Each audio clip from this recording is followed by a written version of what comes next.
Hey, here we go. Let's go to another video. This is the start of a new series that I'm gonna do, which is called Figma plugins. So the idea with this series is to try out different Figma plugins, see how it works, show you the results, and then you can figure out if you want to use it or not. That's basically the structure that I want to do for this series. I hope you like it. Let's get into it. So I'm here in my Figma. I'm gonna go, I'll actually try to see if I can find on the community and filter out the plugins. That way we can see the plugins that are mostly used and see if we can filter them like that or not. Okay, plugin, editing and effects, file organization, development, widgets. Okay, so they're calling the widgets plugins now. That's nice.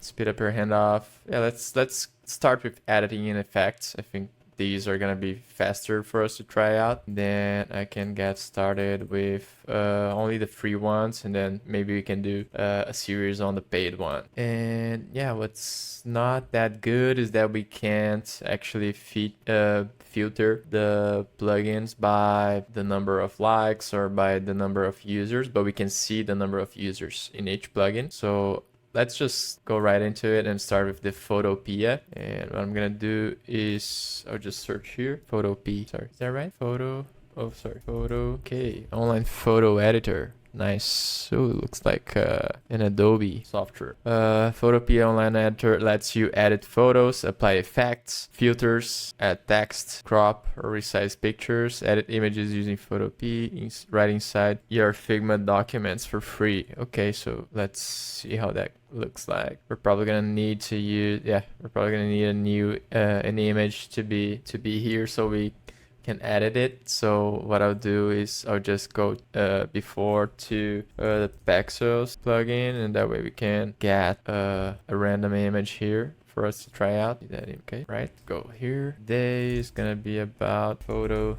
All right, nice. Now let's go to the plugin, open it. Let's see how it looks like. Okay, we're in the photo right now. Let's see. So very similar to Photoshop, I would say, or Illustrator. So they're trying to give you like an Adobe vibe to this plugin. So cool. I like how they have the alignments on top. And now I just want to see like how it works in terms of features. Yeah, this is very, I like it because usually if you wanted to do something, if you wanted to apply some kind of effect like this, when you're working in Figma, you would have to go to an external software like Photoshop, for example, in order to add these kinds of grain effects, which is pretty cool. Sponge. So yeah, these are the kind of effects that you will need to go to an external app like Photoshop, and then you would be able to do something like this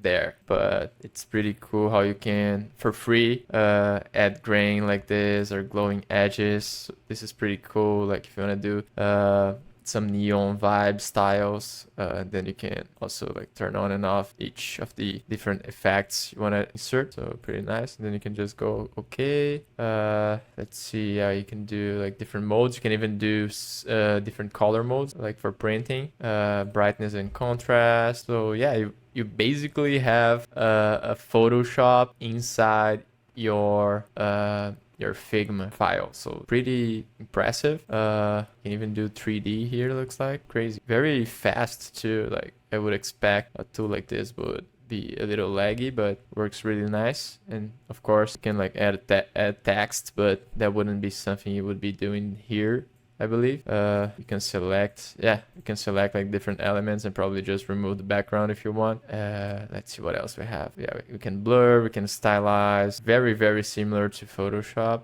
I would say. Let's see what else. You can reduce colors. You can even vectorize your bitmap. This is very interesting. Yeah, of course, like in this kind of image that I'm using here, it wouldn't get it perfectly for the vector just because very colorful and crazy pattern. But yeah, you can see that I can even vectorize that. Then that's gonna get vectorized here. And then let's see if we can like just export into the file, or how does that work. So yeah, you can save even as GIF or MP4. So very powerful tool. Let's see, you can even upload to share with someone through a link. So that's interesting as well. And let's see if we wanted to export as an SVG, raster graphics, and save. Then yeah, I'm saving to my computer right now.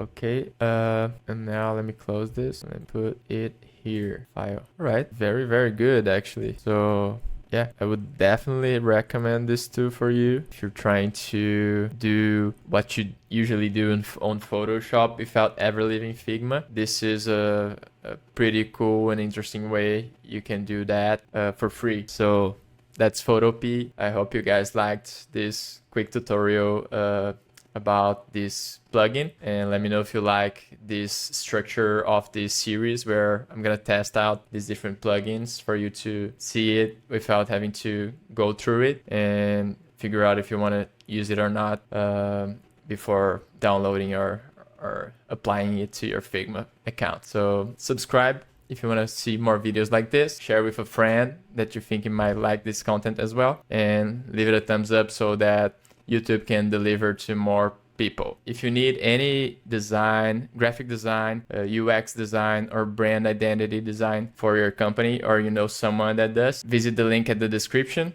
I'll also leave a link to the plugin on the description, so make sure you check that out. See you in the next video. Bye.